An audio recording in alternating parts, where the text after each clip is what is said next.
নমস্কার শ্রোতাগণ, ক্লাব গপ্প আড্ডায় আপনাদের স্বাগত। আমাদের ক্লাবের আজকের গল্পটি হলো শ্রী প্রচোদ গুপ্ত মহাশয়ের লেখা আশ্চর্য ফুটবল। গল্পটি সম্পূর্ণ ভিন্ন স্বাদের। এটি একটি কল্পবিজ্ঞান অর্থাৎ সায়েন্স ফিকশনের গল্প। গল্পটি আমরা নিয়েছি আনন্দমেলা 50 বর্ষ অষ্টাদশ সংখ্যা এই পত্রিকাটি থেকে। গল্পের সূত্রধার দ্বীপ এবং প্রধান চরিত্রে মতিলাল, অহর্ষি, সৌর্যেশ, সপ্তক ও উষ্মিক। বিশেষ দ্রষ্টব্য, গল্পটি প্রচার করার সময় আমরা লেখক ও লেখক পরিবারের সঙ্গে কোনো রকম যোগাযোগ করতে পারিনি। গল্পটি শুনে তারা যদি কোনো রকম মূল্যবান বক্তব্য পেশ করতে চান বা আমাদের সাথে যোগাযোগ করতে চান, তারা যোগাযোগ করতে পারেন ক্লাব গপ্প অ্যান্ড আড্ডা @gmail.com এই মেল আইডির মাধ্যমে। তাহলে আপনারা শুনতে থাকুন ক্লাবের নতুন গল্প আশ্চর্য ফুটবল। মতিলাল খুব ব্যস্ত না হয়ে উপায় কি? এই মুহূর্তে তার সামনে ছড়িয়ে রয়েছে 11 পাটি চটি, 7 পাটি জুতো, 3 জোড়া কেডস, একটা পামশু, 7 পাটি হাওয়াই চপ্পল, 1 পাটি গামবুট, একটা ভ্যানিটি ব্যাগ, 2টো বেল্ট, 3 খানা সুটকেস। কারো ফিতে ছিঁড়েছে, কারো সোল খুলেছে, কারো বুড়ো আঙুলের জায়গাটা ফর্দা ভাই, কারো আবার এক পাশে চামড়া ফেসেছে, কারো হাতল ভাঙা, কারো চেন কেটেছে।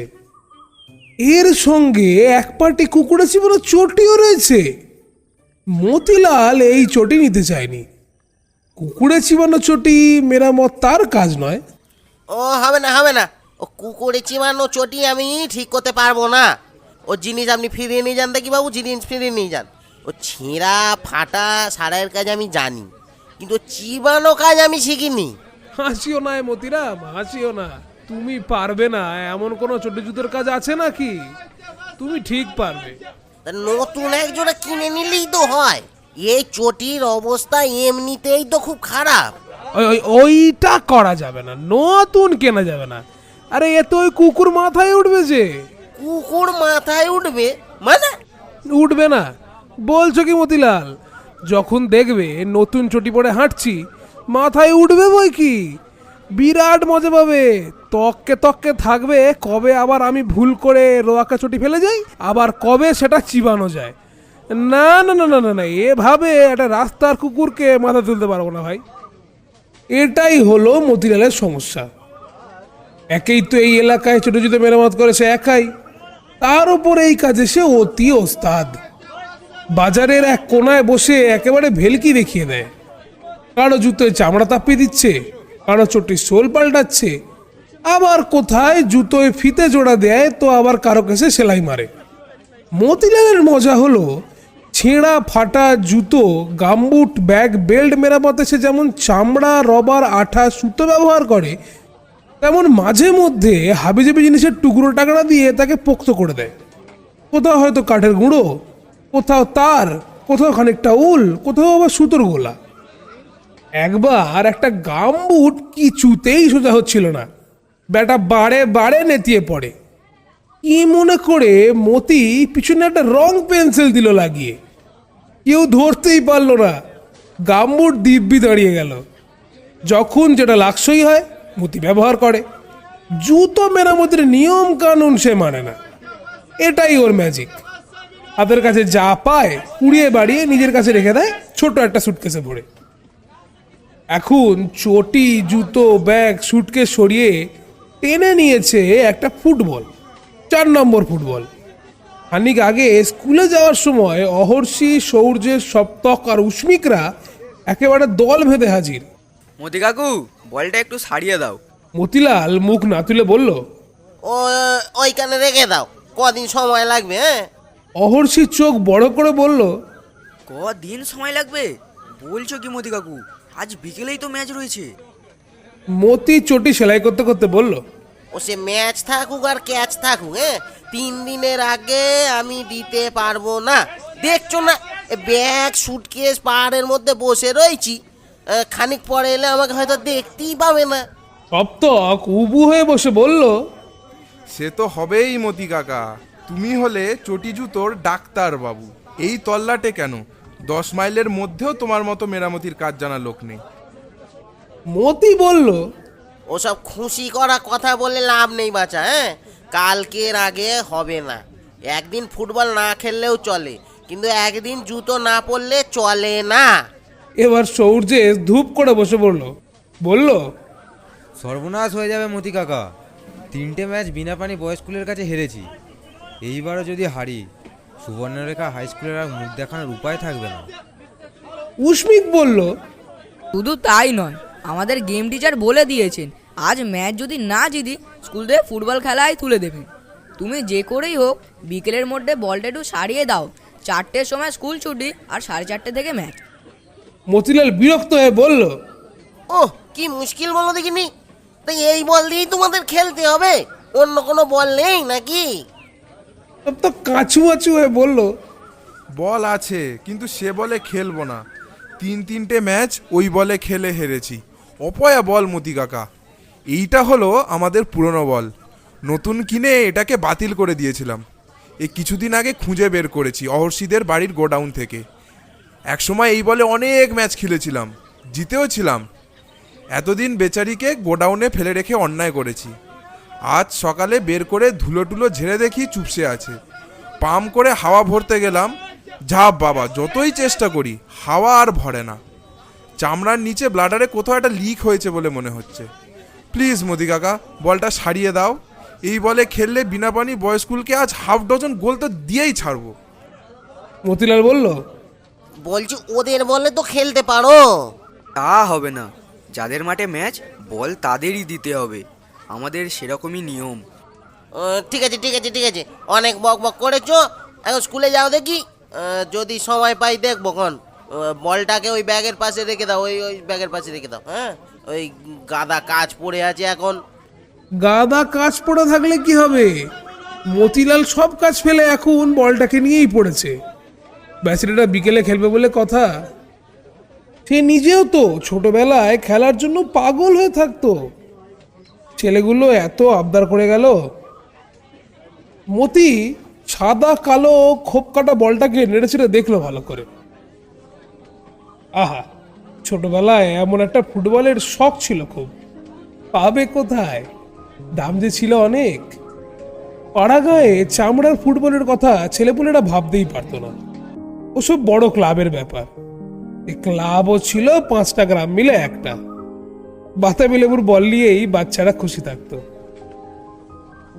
মতি ফুটবলের গায়ে হাত বোলায়, নিজের ছোটবেলাকে যেন আদর করে। বলের কোথায় গোলমাল খুঁজে বের করতে সময় বেশি লাগলো না মতির। চামড়া চৌকবি সেলাই খুলে নিতেই রহস্য ফাঁস হলো। ভিতরের কমলা লগের ব্লাডারের মুখটা বাইরের চামড়ায় ঘষা লাগায় যত সমস্যা। বারবার ফেসে যাচ্ছে, হাওয়া ভরলেও থাকছে না। চামড়া আর রাবারের মধ্যিখানে ঠিক দেওয়ালের মতো কিছু একটা করে দিতে পারলে সমস্যার সমাধান হবে। মতি তার হাবিজাবি জিনিসের সুটকেস খুলল। কাঠের টুকরো, লোহার তার আর উলের গোলা হাতড়াতে গিয়ে কম্পিউটারের কটা আধভাঙা অংশ চোখে পড়ে গেল। কিবোর্ডের টুকরো, মাউসের মাথা আর পেন ড্রাইভের লেজ। কটা সার্কিট বোর্ডের ভাঙা টুকরোও রয়েছে। সবুজ বোর্ডের উপর রাংতা দিয়ে ঝালাই করা তামা রঙের আইসি। এসব সার্কিট বেশ নকশার মতো দেখায়। কান কয়েক দেখে নিয়ে একটা টুকরো বেছে নিল মতি। জিনিসটা শক্তপোক্ত। ফুটবলের ভিতরে ঢুকিয়ে সেলাই করে দিলে দেওয়ালের মতোই হবে। চামড়া আর রবারে ঘষা লাগবে না। তাই করলো মতি, একেবারে ডাক্তারবাবুদের অপারেশনের মতো। যারা ফুটবলের বুকে কম্পিউটারের ভাঙা সার্কিটের পেসমেকার বসালো। কেটে ফেলা চামড়ার টুকরোকে নিখুঁত সেলাই করে ফেরালো আগের জায়গায়। তারপরে হাওয়া ভরে পালিশ করে ঝকঝকে হয়ে উঠলো সপ্তকদের বাতিল করে রাখা ফুটবল। কাজটা করে বেশ ভালো লাগলো মতির। স্কুল ছুটির পর ছেলেরা যখন ছুটতে ছুটতে বল নিতে এলো, তাদের কাছ থেকে একটা পয়সাও নিল না সে। যা খেলতে যা, পয়সা দিতে হবে না তোদের, ওই ম্যাচ জিতলেই হবে। মতি কাকা, খেলতে খেলতে আবার ফুস করে হাওয়া বেরিয়ে যাবে না তো? মতি হেসে বলল, আরে না রে বাবা, এমন ব্যবস্থা করেছি না সহজে আর গোল পাকাবে না। অহর্ষি বলল, কি ব্যবস্থা করলে? মতি বলল, তা শেখাদার তোদের বলবো কেন? ও আমার গোপন ব্যবস্থা। যা যা খেলে আয়, যা খেলে আয়। বিকেল ঠিক 4:30 সুবর্ণরেখা হাই স্কুল আর বিনাপানি বয়েজ স্কুলের ম্যাচ শুরু হলো। একেবারে হই হই কাণ্ড। এক দল একবার তেড়ে ফুরে ওঠে তো ওই দল লাফাতে থাকে। বিনাপানি বয়েজ স্কুলের খেলোয়াড়রা খানিকটা নিশ্চিন্ত মনে হালকা মেজাজে খেলছে। আগের ম্যাচগুলোয় সুবর্ণরেখা বয়সে হারানোর ফলে তাদের মনের জোর বেড়ে রয়েছে এমনিতেই। ভাবটা হলো এতবার যখন হারিয়েছি এবারও হারাবো।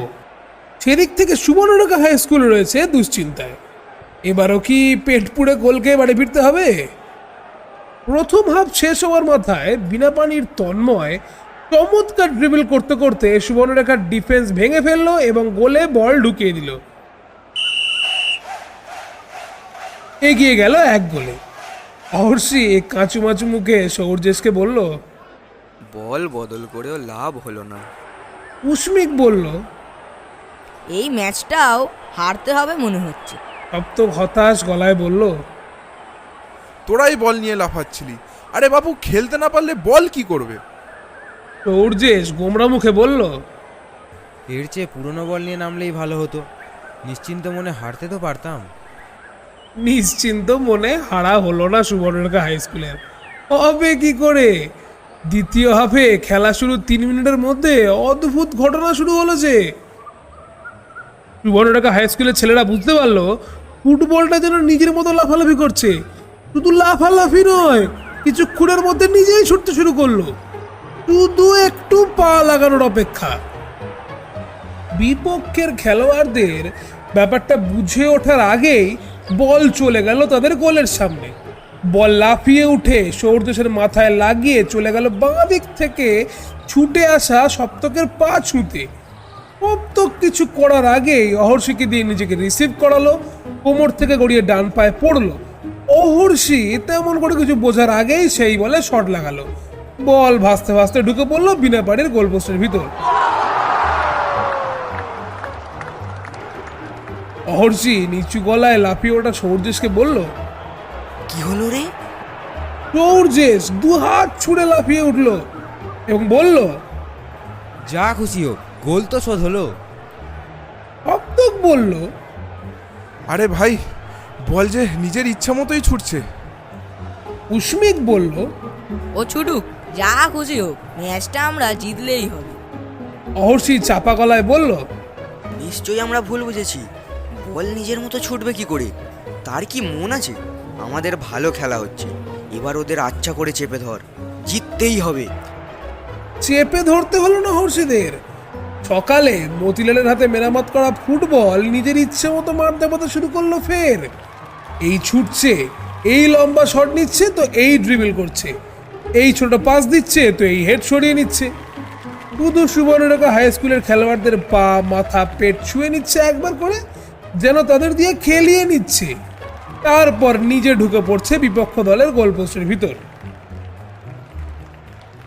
এবার সুবর্ণরেখা হাই স্কুলের টিম বেজায় ঘাবড়ে গেল। হচ্ছেটা কি? ভুতুরে কাণ্ড নাকি?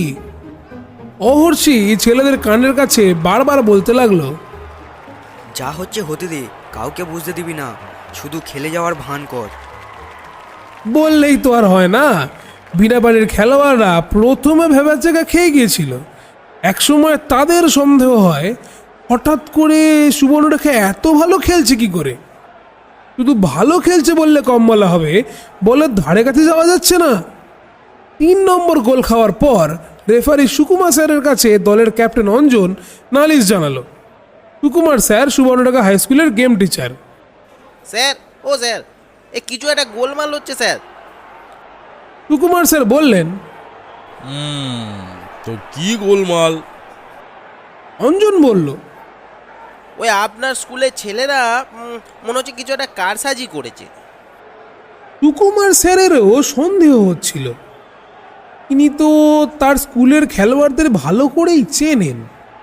এমন নিখুঁত, এমন বুদ্ধি, এমন তড়িৎ গতিতে খেলার ছেলে তো এরা নয়। কিন্তু খেলছে তো চোখের সামনেই, কারসাজিটা কি করবে? শুধু সন্দেহ হলেই তো হবে না, তাছাড়া নিজের স্কুলের ছেলে বলে কথা, দুম করে কিছুটা ভেবে বসাও যায় না। কার সাজিটা কি? অঞ্জন মাথা চুলকে বলল, সেটাই তো ধরতে পারছি না। ফাউলটাও করছে না যে বলবো, কিন্তু স্যার বল যেন চোখের নিমেষে এদিক থেকে ওদিকে ছুটছে।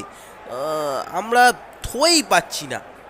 সুকুমার স্যার গম্ভীর গলায় বললেন, তো সে আর কি করা যাবে বলো? বল তো আর নিজের ইচ্ছা মতো দৌড়তে পারবে না। Head, pass, dribble, penalty shot, free kick কোনোটাই সে নিজে নিজে করতে পারবে না। নাকি তোমাদের মনে হচ্ছে পারবে? হ্যাঁ, অঞ্জন আমতা আমতা করে বলল, না, তা কখনো হয় না। তবু আমাদের আবেদন স্যার, বলটা একবার পরীক্ষা করুন স্যার। এরকম কখনো হয় না। কোনো দল জবরদস্ত খেললে পরে বলের পরীক্ষা হয় না কখনো। তবু সুকুমার স্যার বল হাতে নিয়ে ঘুরিয়ে ফিরিয়ে টিপে টুপে বার কয়েক মাটিতে লাফ মারিয়ে দেখলেন, না, কোথাও কোনো অস্বাভাবিকতা তো নেই। একেবারেই নিপাট শান্তশিষ্ট একটি ফুটবল। যাও যাও খেলা শুরু করো, যাও। গোল খাচ্ছ বলে মেলা গোলমাল করো না তো, গোল শোধ দেওয়ার চেষ্টা করো। অঞ্জন মুখ নামিয়ে চলে গেল এবং আরও 3টে গোল খেয়ে ম্যাচ শেষ করলো। এই 3 গোলে ফুটবল আরও ভেলকি দেখিয়েছে।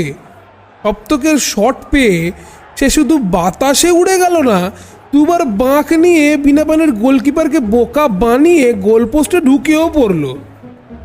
আর একটা গোল অহর্ষির তার ব্যাক ভলিতে হয়েছে। এ ছেলে জীবনে কখনো ব্যাক ভলি মারেনি। আর শেষে গোলটা তো মারাত্মক। উজমিকের দিকে গড়িয়ে আসা বল 3 জনকে পাশ কাটিয়ে এমনকি সৌরজেশের পায়ের ফাঁক দিয়ে গোলে গিয়ে সপ্তকের বা পায়ের হাঁটুতে লেগে গোলপোস্টে ঢুকে পড়লো সাত করে। কেউ বুঝতেও পারল না। গোলকিপার ততক্ষণে উল্টো দিকে ঝাঁপ মেরেছে। খেলা শেষের হুইসেল বাজতেই সুবর্ণরেখা হাই স্কুলের ছেলেরা হুড়মুড়িয়ে মাঠে নেমে পড়ল। সপ্তকদের কাঁধে তুলে লাফাতে শুরু করলো। করবে না? এতদিন পরে ম্যাচ জেতা কি সহজ কথা? আর জেতা তো যে সেরকম জেতা নয়, বিপক্ষ দলকে একেবারে নাস্তানাবুদ করে জেতা। সুবর্ণরেখা হাই স্কুলের হেডমাস্টার মশাই মাঠে এসে ঘোষণা করলেন, টিমের ছেলেদের একটা করে মেডেল দেবেন। মেডেল দেখতে হবে ফুটবলের মতো। এই ঘোষণায় হইচই আরও বাড়লো। কেউ বাজিও পাঠাতে শুরু করলো। এই সময় মাঠের এক পাশে যদি কেউ তাকায়, দেখতে পাবে ঘাসের মধ্যে চুপটি করে বসে রয়েছে সেই আশ্চর্য ফুটবল, যার বুকের ভিতর মতিলাল ঢুকিয়ে দিয়েছে ফেলে দেওয়া কম্পিউটারের ভাঙা এক টুকরো সার্কিট। সেই সার্কিট ছেলেদের কিকে হেডে শক্তি ফিরে পেয়েছে। বিজ্ঞানের ভাষায় যাকে বলে পাওয়ার, এনার্জি। সেই শক্তিতেই ফুটবলের বুকে সে আজ কাজ শুরু করেছে। খেলার কৌশল তৈরি করেছে, ছুটে যাওয়ার, ভেসে যাওয়ার, পাশ কাটিয়ে যাওয়ার পথ তৈরি করেছে। আর সেই মতো ফুটবলকে ছুটিয়ে লাফিয়ে পাশ কাটিয়ে নিয়ে গোলে ঢুকে পড়েছে বিপক্ষ দলকে হতভম্ব করে। বিকেল শেষের নরম আলোয় আশ্চর্য ফুটবলকে দেখাচ্ছে বড়ই সুন্দর। শুনছিলেন ক্লাব গপ্প অ্যান্ড আড্ডার আজকের নিবেদন, প্রচেত গুপ্ত মহাশয়ের আশ্চর্য ফুটবল। গল্প পাঠে দীপ, মতিলাল, সুকুমার স্যার ও অঞ্জনের চরিত্রে সৌভিক, অহর্ষির চরিত্রে শামীম, সৌর্যেশ, অয়ন, সপ্তক, উজান, উজমিকের চরিত্রে সুস্মন। শেষ হলো আজকের গল্প আশ্চর্য ফুটবল। গল্পের ভিডিও এডিটিং ও পোস্টার ডিজাইনে দীপ, সাউন্ড এফেক্টস ও অডিও ডিজাইনে সৌভিক, গল্পের সমগ্র পরিচালনায় ও পরিকল্পনায় ক্লাব গপ্প অ্যান্ড আড্ডা টিম। গল্পটি কেমন লাগলো অবশ্যই জানাবেন আমাদের কমেন্ট পেজে, এবং আগামী দিনে আরও নতুন নতুন গল্প শুনতে হলে আজই সাবস্ক্রাইব করুন আমাদের ক্লাব গপ্প অ্যান্ড আড্ডা। ধন্যবাদ, সবাই ভালো থাকবেন।